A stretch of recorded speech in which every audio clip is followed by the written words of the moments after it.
Hey, welcome into week 7. We took a bye week last week. The professor had some hurricane issues, but all is well.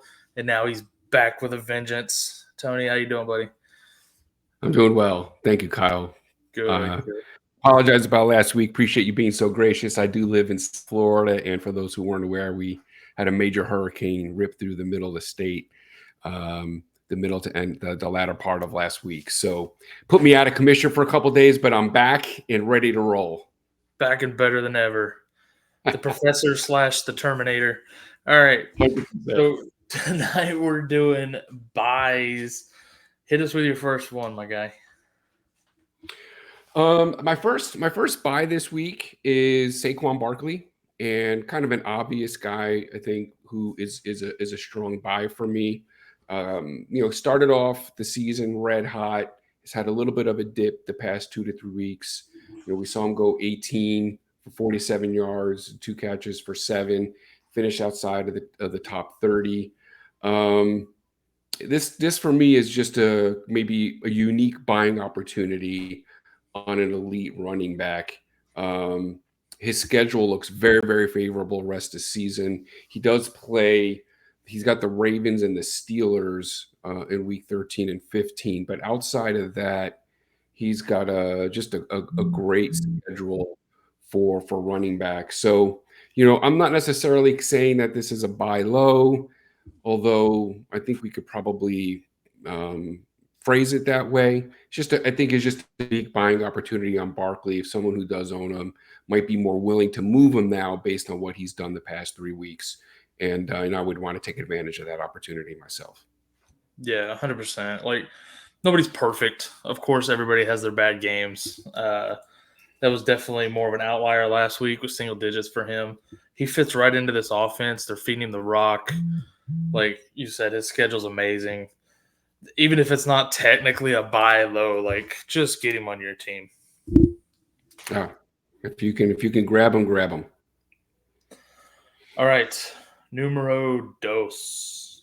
Yeah, so one of the positions that we've all had a difficult time tackling this year and figuring out is the tight end position.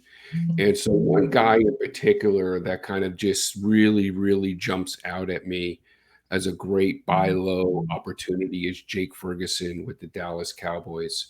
Um, just coming off this game where Detroit basically completely shut him down. But he's top 6 in terms of tight ends this year for routes run. He's got over 100 routes run.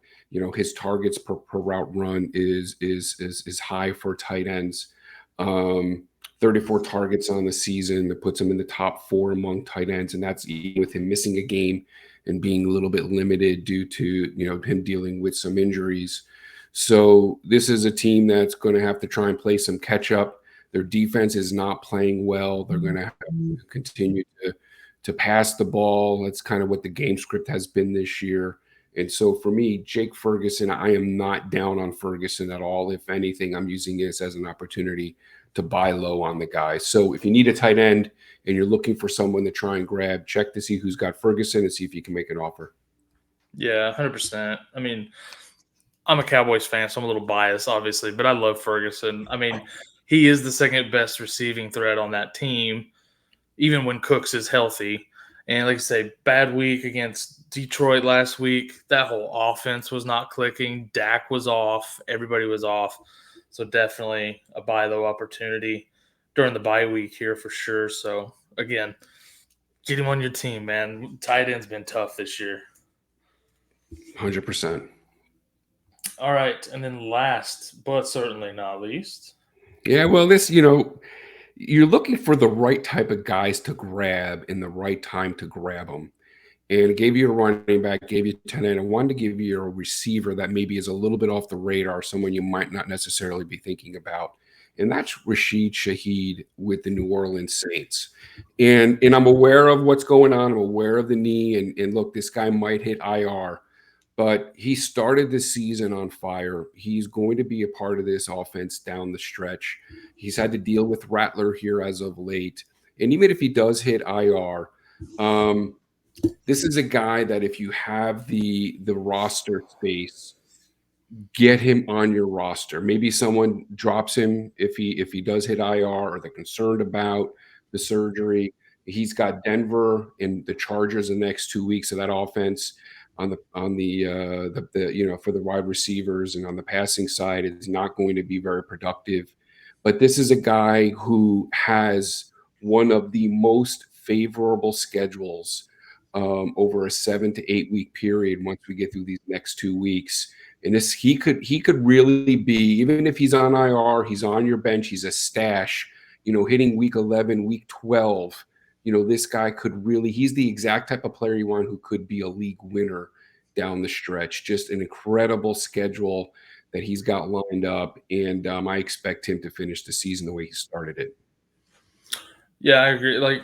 And you said it, down the stretch, his schedule. When you look at his playoff matchups, Washington, Green Bay, Vegas. I don't think it gets much sweeter than that. Like you're playing the bottom two defenses in the league in the playoffs. Like that's sick, And Yep. and another maybe bonus buy for this video. Just he'll cost a little bit more, but even Olave would be a decent, buy low candidate right now. A couple of bad weeks and a concussion, something to think about. Either one of those guys.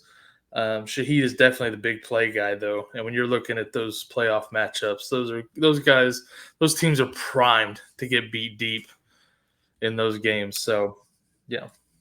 Yeah, I'm looking. You're 100% right about Olave. I'm looking for the cost. This guy's pennies on the dollar, 100%. and he's a long-term buy. He's not gonna pay dividends for you over the next 2, 3, 4 weeks, but especially on the other side of their bye, which is week 12. This is a guy I want to have on my roster. Yep, 100%. All right, Professor, appreciate you. Good luck in week 7. Go out and buy these guys immediately. See ya. Thank you, everyone.